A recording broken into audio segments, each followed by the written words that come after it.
Pada zaman ketika peperangan masih sering terjadi di Nusantara, banyak suami berangkat perang dan meninggalkan istrinya di rumah dalam kurun waktu yang lama. Hal ini memicu perselingkuhan di kalangan istri yang ditinggalkan. Tidak hanya itu, di zaman tersebut para pengguna ilmu hitam merajalela dengan menggunakan ilmu pelet secara serampangan sehingga banyak memakan korban. Banyak pasangan yang berpisah, akibat pria wanitanya dipikat orang lain dengan menggunakan ilmu pelet, seperti semar mesem dan semacamnya. Oleh karenanya, Ki Buyut Manguntapa, seorang dukun sakti dari lereng Gunung Merapi yang terkenal sakti dan memiliki kelebihan dalam bidang asihan menciptakan sebuah ilmu tandingan bernama Aji Jaran Goyang. Penamaan Aji Jaran Goyang terinspirasi oleh perilaku jaran atau kuda jantan yang menunjukkan kekuatan dan kejantanannya di depan kuda betina.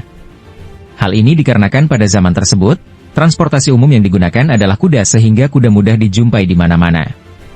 Segala tingkah pola dan lenggak-lenggok kuda jantan saat mengibaskan ekornya itulah yang kemudian disebut sebagai jaran goyang.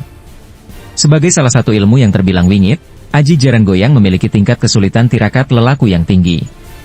Salah satu rujukan menyebutkan tata cara lelakunya antara lain.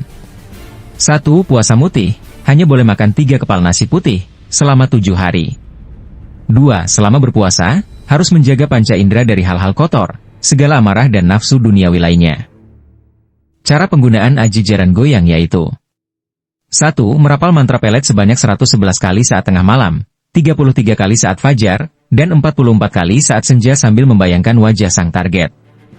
2. Pada umumnya, ketika memasuki hari ke-7 sampai dengan ke-40 akan terdengar suara kiki kuda atau kuda yang meringkih yang menandakan Aji Jaran Goyang sudah mengenai targetnya.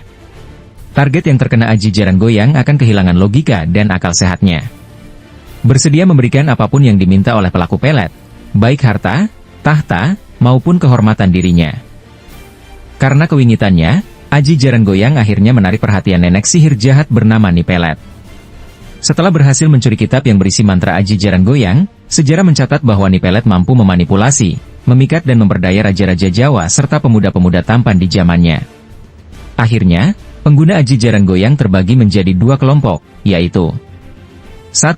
Kelompok murid Ki Buyut yang setelah menggunakan Aji Jaran Goyang selalu bertanggung jawab dengan menikahi wanita yang menjadi targetnya. 2. Kelompok murid Nipelet yang menggunakan Aji Jaran Goyang dengan serampangan dan tidak bertanggung jawab. Hal inilah yang membuat Aji Jaran Goyang memiliki stigma buruk di masyarakat. Lalu seperti apa bunyi mantra Aji Jaran Goyang? Mbah Wira sempat riset mencari beberapa sumber yang relevan dan ternyata terdapat beberapa versi dari mantra Aji Jaran Goyang. Salah satu mantra yang berasal dari kitab yang valid, berbunyi sebagai berikut, Ajiku si Jaran Goyang, cemetiku sadalanang. Tak sabetake segara asat, tak sabetake gunung jugruk, tak sabetake atine si jabang bayi, nama target. Mati, tan uripin ora ingsun kang karyo jampi. Bagaimana, tertarik mencobanya?